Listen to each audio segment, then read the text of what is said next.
Oke, selamat malam teman-teman. Malam hari ini saya akan mereview sebuah produk baru dari Instinct Marketing, punya Mas Arif Wicaksono ya. Kebetulan beliau ini sangat konsisten sekali dalam bisnis digital agency gitu. Nah, kali ini beliau akan mengeluarkan produk namanya digital mentoring digital agency. Jadi apa sih digital agency? Jadi digital agency itu sebuah jasa ya, kayak jasa atau ya maklar bisa dibilang. Tapi ada beberapa tipe model digital agency nih. Dia bisa mendirect pekerjaan kliennya sendiri. Misalnya orang butuh website, orang butuh butuh desain, orang butuh iklan gitu. Nah, dia bisa mengcover gitu. Dia bisa mengcover, bisa menggunakan tim mereka sendiri. Nah, terkadang kan kalau kita digital agency, masalahnya adalah ketika dapat banyak project ya overload ya. Nah ada juga sistem subcon. Jadi teman-teman nanti bisa mendirect pekerjaannya ke partner yang teman-teman rasa sudah kredibel ya gitu. Nah, cuman di sini tidak membahas expert ya, maksudnya di sini membahas dari nol basic gitu. Jadi teman-teman, kalau yang saya bilang tadi itu perkiraan mereka udah jalan bisnisnya udah jalan beberapa lama, jadi mereka tinggal direct lagi. Nah, yang dibahas di sini adalah sebenarnya basic dari nol gitu ya. Jadi ketika teman-teman punya keahlian mendesain website, terus bikin desain, teman-teman bisa iklan, tapi teman-teman kan nggak tahu ya gimana step by stepnya untuk mulainya dari mana gitu ya, stepnya dari mana gitu. Terus flow-nya seperti apa, terus cara cari customer-nya seperti apa. Nah, di sini Mas Arif Wicaksono sangat lengkap banget e-course-nya ya. Dia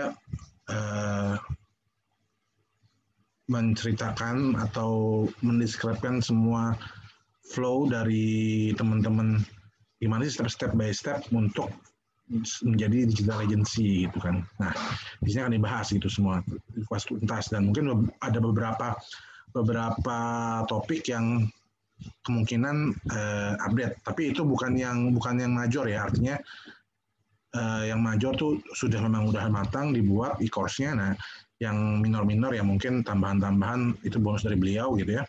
Teman-teman cuman bisa diakses, cuman itu bertahap, nggak langsung semuanya. Nah, tapi sih kalau isi inti e-course utamanya sih lengkap.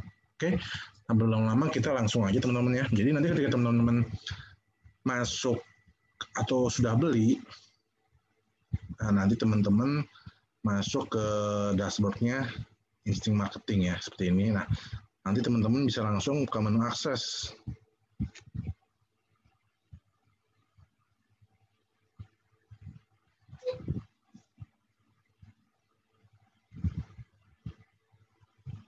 Nah, di sini ada akses produk ya, jasa digital agency.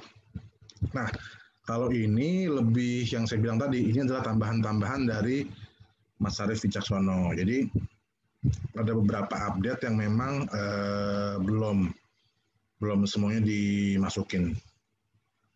Nah, nanti tapi ini tambahan sih, menurut saya sih nggak terlalu urgent ya, karena sebenarnya ini adalah tambahan dari beliau. Tapi kalau produk utamanya tadi sebelum saya bikin video ini sudah cek semuanya sudah lengkap gitu ya. Nah, nanti teman-teman di sini ada beberapa ini ya teman-teman, bentar ya. Oke, ini lagi loading sebentar, kita tunggu. Nah, di sini ada jasa sosial manajemen. Nanti sini teman-teman akan diajarin gimana cara memanage sosial media punya orang lain itu ya, punya kliennya gitu, entah itu Instagram, entah itu Facebook gitu ya. Nah, nanti teman-teman juga kedua di sini ada jasa desain landing page. Nah, nanti teman-teman juga akan dituntun di mana sih ketika kita mau jalanin jasa desain landing page gitu ya. Landing page sama website bedanya apa sih Mas gitu? Kalau sebenarnya kalau landing page itu ya kita fokus ya, lebih fokus. Tapi kalau misalnya kayak contoh kayak company profile kan dia emang kompleks ya. Jadi dia banyak ada berita, ada ini segala macam. Kalau landing page itu sebenarnya lebih spesifik gitu teman-teman. Jadi ketika kita misalnya promosiin produk misalnya Aqua gitu ya, kita dikasih benefitnya apa, terus kekurangannya apa, kelebihannya apa, kenapa teman-teman harus belinya.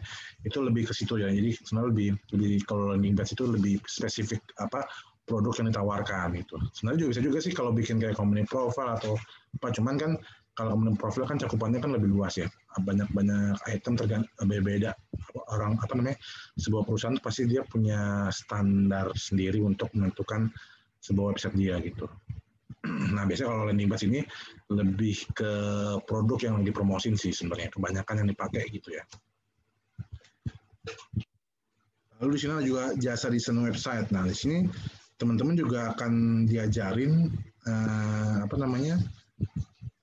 gimana sih mendesain website sampai teman-teman mem-package harga website dan nanti membuat form brief desain website kepada customer gitu. Jadi ntar teman-teman ketika nanti dapat customer otomatis ya nanti kita bisa membrief apa aja sih mau ini, jangan sampai ketika customer mau ini kita nanggapinnya ini dan nanti jadi salah. Makanya di sini dijelasin sama beliau beberapa step-step ya.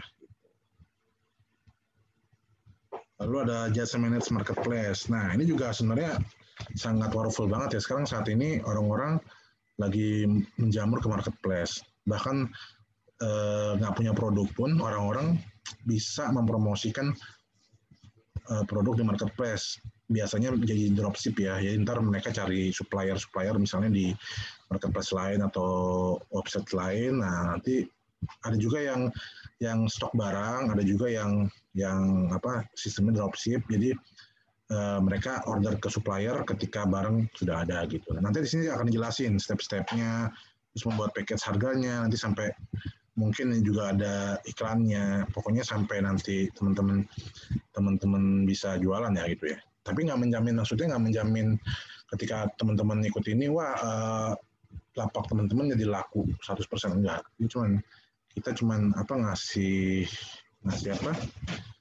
ngasih panduan supaya teman-teman bisa lebih baik lagi untuk gimana sih mengoptimize semua jasa-jasa yang kira-kira teman-teman bisa converting gitu ya. Oke, terus ini juga nanti di sini ada Facebook Ads juga, cuman nanti kemungkinan berkala ya update-nya ya. Ini update terus soalnya ini ya. Oke. Nah, ini sini juga teman-teman ada pertanyaan, ada grup Telegramnya juga gitu teman-teman. Nggak usah bingung mau mulai dari mana gitu ya. Nah, terus yang paling penting nih ya, lisensi e-course ini adalah personal use, artinya buat kita sendiri gitu. Jadi teman-teman yang berarti lisensinya bukan kayak PLR atau itu, jadi nggak bisa dijual lagi ya teman-teman. Jadi ini khusus untuk teman-teman yang memang yakin akan terjun di bisnis digital gitu, lebih tepatnya digital agency ya. Gitu. Oke, tanpa berlama-lama kita langsung akses produk utamanya aja ya. Kita balik ke member area.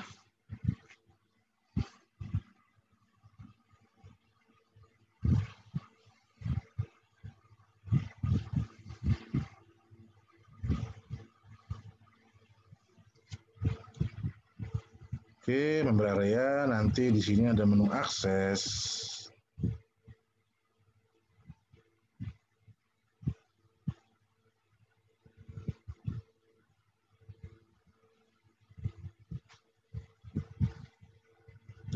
Nah, nanti teman-teman klik akses digital agency mastery ya.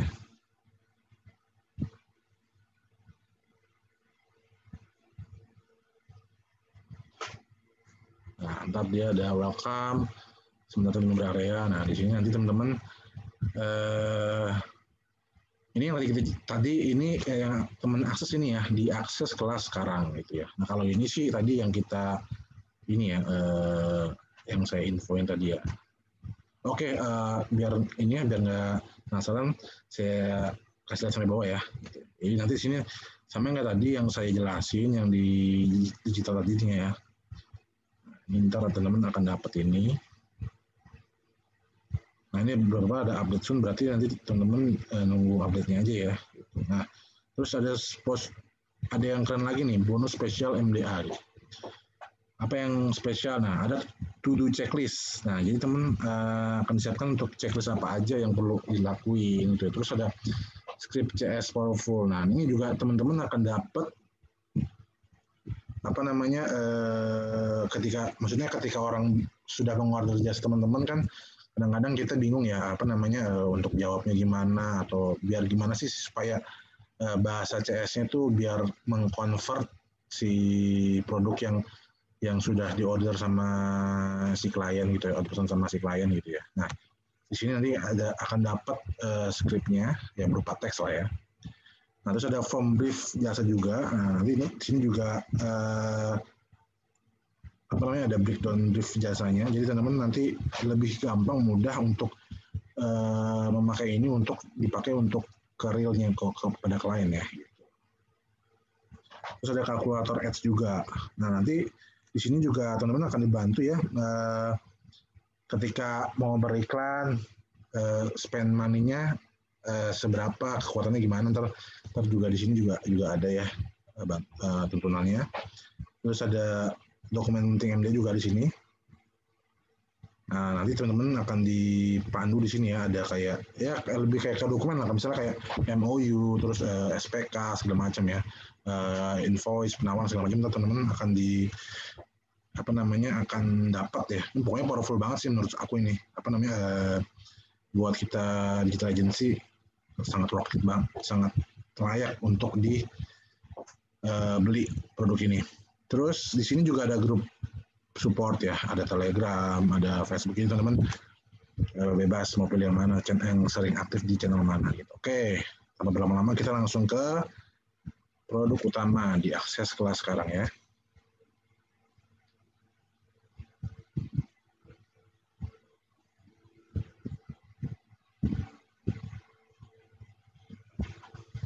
Nah, ntar teman-teman tinggalin aja ya, tinggal start course aja ya nanti. Ntar dia otomatis akan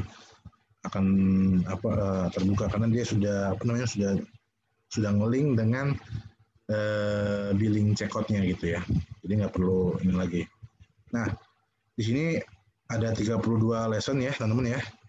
Di sini akan ada mengapa buka jasa digital agency. Nah, di sini ada beberapa tahap, apa itu digital agency, peluangnya apa, siapa target marketnya, tips buying kompetitor ala Insting. Ini sebenarnya lebih ke pengalaman timnya Mas Arif Wicaksono ya gitu ya. Terus apa saja yang perlu disiapkan gitu ya.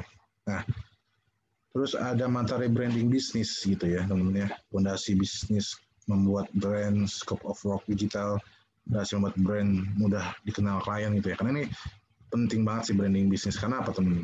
Branding bisnis kalau misalnya kita punya bisnis tapi kita nggak bisa membrandingnya, percuma teman-teman, sia-sia gitu kan. Karena contoh nih, kalau orang kayak contoh ada Aqua ya terus ya. Aku yang pertama-tama keluar Aqua, terus ada merek Total segala macam, orang kan walaupun produk yang dijual sama ya, kualitas misalnya dia pakai pabrik yang sama gitu ya. Terus orang QC-nya juga misalnya sama gitu ya. Tapi ketika brandingnya beda, orang nggak kenal, dia nggak bakal beli. Contoh kayak apa namanya,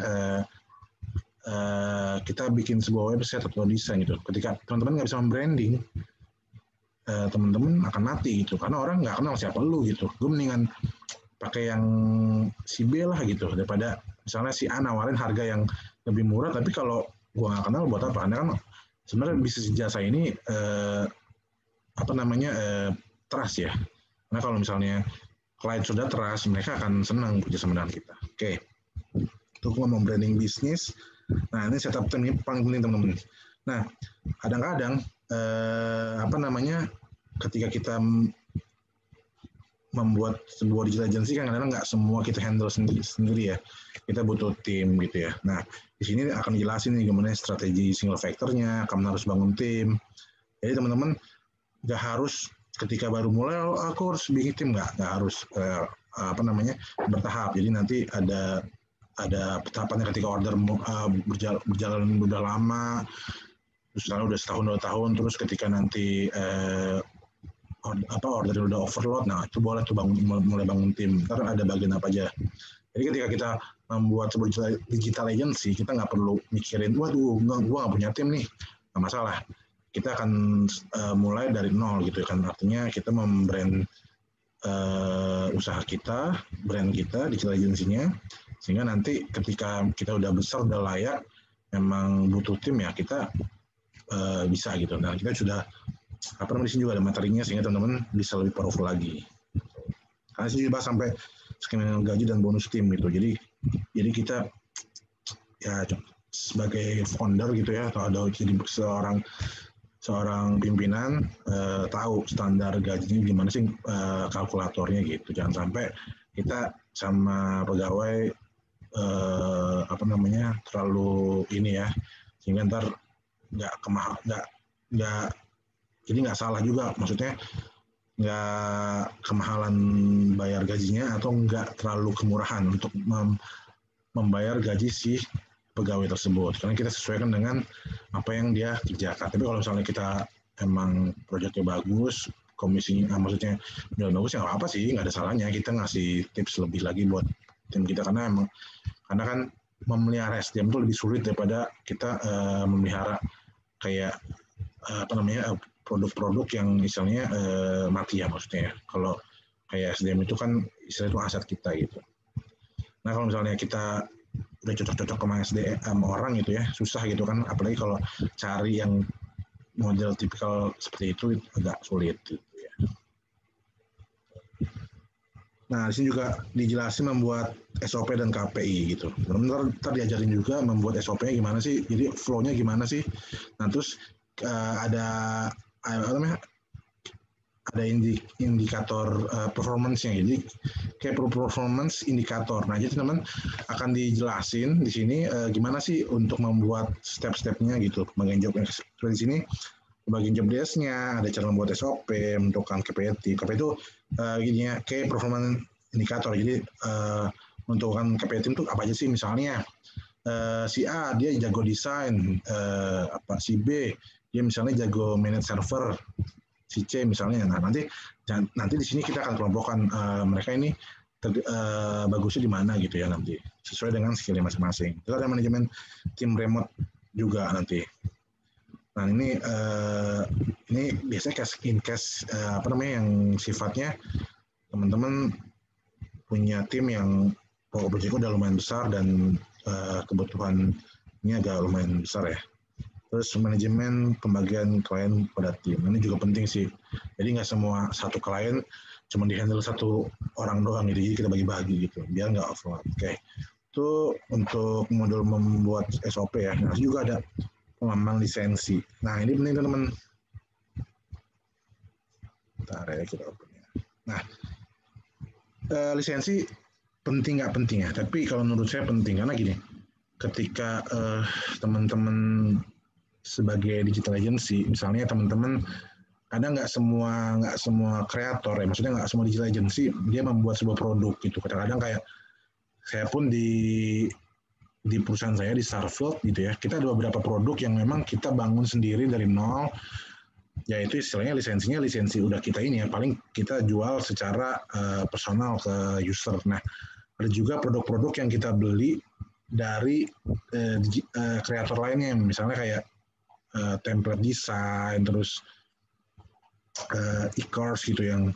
Nah kita mesti paham lisensi, jangan sampai ketika teman-teman jualan bermasalah gitu. Misalnya nih lisensi developer gitu kan, terus teman-teman jual di marketplace atau di market itu jualnya PLR atau malah lebih parah white label gitu ya. Jadi teman-teman harus sesuaikan dengan lisensinya gitu. Ketika teman-teman membeli produk orang gitu untuk dijual kembali gitu. Tapi kalau misalnya teman-teman yang produksi sendiri sih nggak masalah juga gitu. Tapi penting juga teman-teman paham lisensi supaya ntar kalau teman-teman misalnya pengen jual distribusi lisensinya nggak cuma komersial, teman-teman misalnya mau jual white label, mau jual MRR, PLR, teman-teman harus paham sih, maksudnya. Jadi ketika buat edukasi ke usernya lebih enak gitu. Karena jangan sampai penyalahgunaan gitu ya teman-teman ya. Ntar di sini dijelasin juga sih maka membaca lisensi, jenis lisensi, contoh kasus pelanggaran lisensi menghadapi request klien yang bertentangan dengan lisensi. Nah ini juga akan dijelasin sesuai dengan pengalaman Mas Arief ya. Nah, tips manage klien. Nah, di sini juga akan jelasin teman-teman gimana sih caranya kita menghandle klien ya. Jadi jujur kalau manage klien tuh beraneka ragam. Kadang-kadang apalagi yang sifatnya based on project ya, bukan yang produk. Maksudnya gini. Jadi kalau di digital agency itu ada dua. Ada masalah produk itu artinya ketika kita bikin produk, ya udah lo beli ini semua gitu ya. Ada juga yang customize project gitu. Jadi misalnya desain nih, misalnya saya mau bikin desain web, misalnya toko mawar, gitu, toko bunga gitu ya. Nah, saya pengen kayak website ini. Nah, ada juga nanti yang beda, misalnya saya mau bikin toko buku, nah yang seperti itu kadang-kadang itu butuh effort lebih ya, karena teman-teman harus manage kliennya gitu, karena kadang-kadang klien tuh ini ya susah gampang pengen apa yang dia mau, pengennya sih si freelancer atau digital agency-nya bisa ini, cuma kadang-kadang ya seperti itu, ada beberapa hal ada kayak tubrukan dengan lisensi. Kita tadi contoh nih, misalnya teman-teman buat website atau desain. Nah, kita misalnya contoh pakai gambar di Freepik misalnya, contoh ya. Atau marketplace yang lain, kita ambil desainnya. Nah, kadang-kadang ada beberapa lisensi yang sebenarnya nggak bisa dirubah. Misalnya customer, aku mau modelnya ini dibikin gini dong, gini. Kadang-kadang kita agak sulit gitu. Nah, di sini pentingnya kita manage client atau CRM ya. Jadi customer relationship management. Jadi teman-teman akan diajarin gimana manage klien dengan baik. Gimana maksudnya ketika dia walaupun ini in case, walaupun misalnya nggak semuanya, cuman ini in case yang sering terjadi di lapangan gitu ya. Nanti pengembangan kliennya nanti teman-teman bisa kembangin sendiri dengan seiringnya teman-teman berjalan gitu. Nanti akan ketemu dulu di mana teman-teman harus ambil apa gitu. Tapi setidaknya kita punya basic yang bisa kita pakai buat ketika kita menghadapi customer gitu ya. Nah, terus juga di sini ada cara promosi bisnis. Nah, teman-teman juga akan diajarkan gimana sih cara promosi bisnis gitu. Bagaimana cara promosi yang benar, pilih organik atau paid traffic, menyusun budgeting ads. Nah, teman-teman juga akan diajarin gimana sih setelah teman-teman udah susun semua nih, semuanya udah scaling semuanya, udah oke, udah setup semua, udah jalan, udah oke, tim udah oke, semua jalan. Nah, yang terakhir adalah biasanya kan cari customer ya, atau promosi. Nah, ini teman-teman akan diajarin gimana promosi pakai paid traffic. Paid traffic itu kayak kita beriklan ya. Beriklan misalnya di sosial media kayak Facebook Ads, Instagram Ads, atau di Google Ads ya gitu ya. Nah, itu akan disesuaikan juga ntar sama pemilihan, karena kan berhubungan sama budgeting ya. Nanti ntar juga KPI-nya seperti apa untuk penyusunan budgetingnya gitu. Ntar teman-teman akan diajarin gimana baiknya gitu. Kalau dananya ada sih ya bagus sih paid traffic, tapi kalau misalnya kita memang lagi starting dari nol ya, organik sebenarnya juga bisa jadi pilihan, cuman ya pasti akan lama. Nah, itu dia ntar teman-teman bisa lihat tutorialnya, bisa lihat ininya, nanti teman-teman bisa menentukan sendiri harus seperti apa. Nah, yang terakhir ini scaling bisnis. Nah, scaling bisnis nanti ada beberapa materi, bukan sekedar naikin budget iklan doang, upselling, cross-sell, manajemen tim digital. Nah, scaling bisnis gini teman-teman. Misalnya teman-teman bisnis sudah jalan, misalnya sebulan, 2 bulan, 3 bulan. Nah, kan setiap project yang jalan, terus apalagi setiap profit yang masuk kan kita ada scaling ya. Ada scaling itu artinya teman-teman mau ningkatin lebih lagi supaya misalnya teman-teman ngerasa wah tim ternyata setelah 6 bulan berjalan tim kewalahan nih, berarti teman-teman harus ngapain nih? Oh berarti aku harus nambahin tim lagi buat mempercepat pekerjaan. Terus kayak misalnya scaling lagi nih, misalnya setelah 6 bulan iklan, misalnya kayak budgetingnya kita kemarin iklan misalnya sebulan 10 juta, nah berarti kalau kita pengen lebih lagi, kita harus naikin budget lagi. Nah, kalau naikin budget lagi berarti kan harus ada yang dikorbankan. Nah, itu kita harus ngapain ya? Nita di sini akan dijelasin gitu ya teman-teman ya. Terus nanti juga kayak upsell, cross-sell juga ya, apa namanya, teman-teman akan dikasih tahu gitu. Upsell, cross-sell, jadi misalnya gini, teman-teman jual produk nih ya, contoh ya, produk A misalnya kita beli dari misalnya sedikit saya contoh kayak kemarin tentang produk-produk lebaran itu kan banyak ya kreator yang bikin kayak gitu. Nah, misalnya produk A khusus lebaran misalnya harganya 199.000, produk B lebaran produknya 299. Nah, itu kan kita nggak bisa nggak bisa jual bersamaan karena harganya pasti kan tinggi kan, karena kebutuhan demand user pasti pengen yang murah. Nah itu pakai upsell. Dia ketika orang beli tawarin yang produk A, nanti pasti di dalam itu teman-teman bisa upsell lagi produk yang yang berikutnya gitu ya. Jadi kayak nanti juga ada cross sell-nya, juga ada penjelasan lebih detail lagi ya, sampai manajemen tim digital. Jadi teman-teman akan diajarin gimana sih manage tim tim digitalnya supaya lebih bagus lagi untuk scalingnya gitu ya. Nah, kira-kira gitu aja teman-teman ya, dari semua yang saya jelasin. Mudah-mudahan teman-teman punya keputusan ketika memang mau serius bisnis digital. Nah dan ini lagi kita ada tambahan ya teman-teman nanti ya, selain ini sebenarnya kalau menurut saya sih ini nggak perlu bonus, sebenarnya yang udah cakep banget produknya. Cuman buat teman-teman yang buat nanti yang pengen beli pakai kupon kita Starfield ya, jangan lupa ya Starfield. Nanti ada tambahan kok bonus lagi. Bonusnya ya pastinya berguna lah buat bisnis digital teman-teman. Jadi nanti teman-teman bisa pakai buat nambahin aset buat jualannya gitu ya. Oke, kira-kira gitu aja teman-teman. Terima kasih.